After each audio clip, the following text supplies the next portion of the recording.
দীর্ঘ ২২ বছর পর আগামীকাল ময়মনসিংহ যাচ্ছেন বিএনপি চেয়ারম্যান তারেক রহমান। ঐতিহাসিক সার্কিট হাউস মাঠে তার নির্বাচনী জনসভাকে কেন্দ্র করে উত্তর দক্ষিণ জেলা ও মহানগর বিএনপি ব্যাপক প্রস্তুতি নিয়েছে। নেতাকর্মীদের মাঝে রয়েছে ব্যাপক উচ্ছ্বাস। নগরীর বিভিন্ন স্থানে লাগানো হয়েছে ব্যানার, ফেস্টুন। সভায় ব্যাপক জনসমাগম ঘটাতে কাজ করে যাচ্ছেন ময়মনসিংহ বিভাগের ৪ জেলার ২৪টি আসনের বিএনপি দলীয় প্রার্থীসহ অঙ্গ সংগঠনের নেতাকর্মীরা।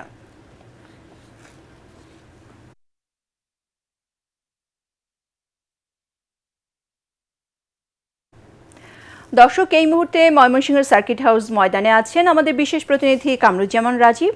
তিনি জানাচ্ছেন সেখানকার সবশেষ পরিস্থিতি।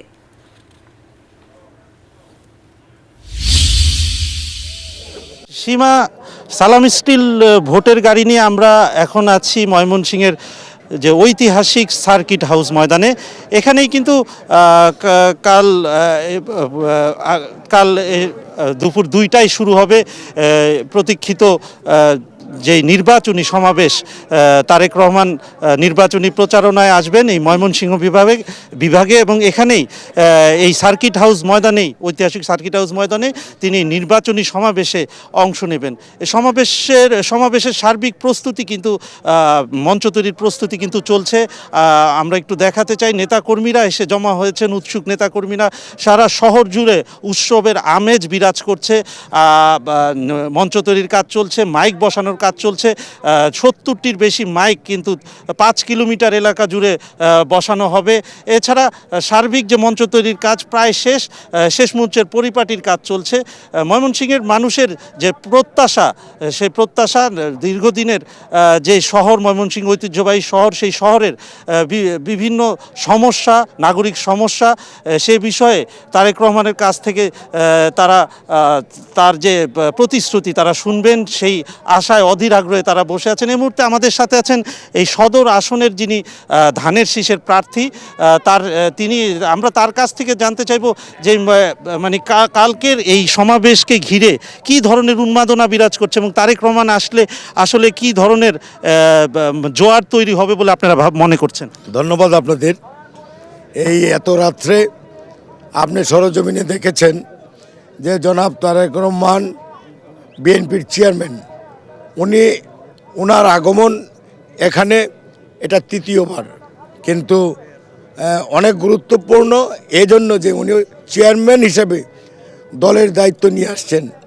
এর পূর্বে সারা বাংলাদেশে এই ময়মনসিংহ সদরের জনগণ থেকে শুরু করে সকল টেকনাফ থেকে তেতুলিয়া পর্যন্ত জনাব তারেক রহমানের নির্বাসিত জীবনেও এই ফ্যাসিস্ট হাসিনা সরকারের পতনের আন্দোলনে যতগুলো রাজনৈতিক কর্মসূচি দিয়েছে, প্রত্যেকটি এই দেশের মানুষ, ময়মনসিংহ সদরের মানুষ স্বতঃস্ফূর্তভাবে অংশগ্রহণ করে। কালকে কি ধরনের গণজোয়ার আশা করছেন, কি ধরনের সমাগম হতে পারে? আমরা যা দেখলাম এই সদর আসন থেকে ময়মনসিংহের প্রত্যেকটি অঞ্চলে যে গণজোয়ার সৃষ্টি হয়েছে, যে আপসহীন জনাব তারেক রহমানকে এক পলক দেখার জন্যে এবং সমস্যায় জর্জরিত ময়মনসিংহ সদর এবং ময়মনসিংহের সমস্ত এলাকায় এই 17 বছরের লুটেপুটে যারা খেয়ে ধ্বংস করে দিয়েছে ভঙ্গুর রাষ্ট্রকে মেরামতের জন্যে জনাব তারেক রহমান, আমরা আগামীকালকে ওনার কাছে উপস্থাপন করব আমাদের কী কী সমস্যা। আমরা শিক্ষা, স্বাস্থ্য, জনসংযোগ, কর্মসংস্থান এবং পূর্ণাঙ্গ বিশ্ববিদ্যালয়, পূর্ণাঙ্গ মেডিকেল কলেজ সহ অনেক কিছু ওনাকে জানাবো। আর হ্যাঁ, আসলে এই ছিল এইখান থেকে তারা এখানকার মানুষজন তারেক রহমানের কথা শুনবেন, তার দিক নির্দেশনা শুনবেন, সেই অপেক্ষায় কিন্তু রয়েছেন। এই ছিল আমাদের ময়মনসিংহের সার্কিট হাউস ময়দান থেকে সমাবেশের সবশেষ খবর। রাজীব, আপনাকে ধন্যবাদ।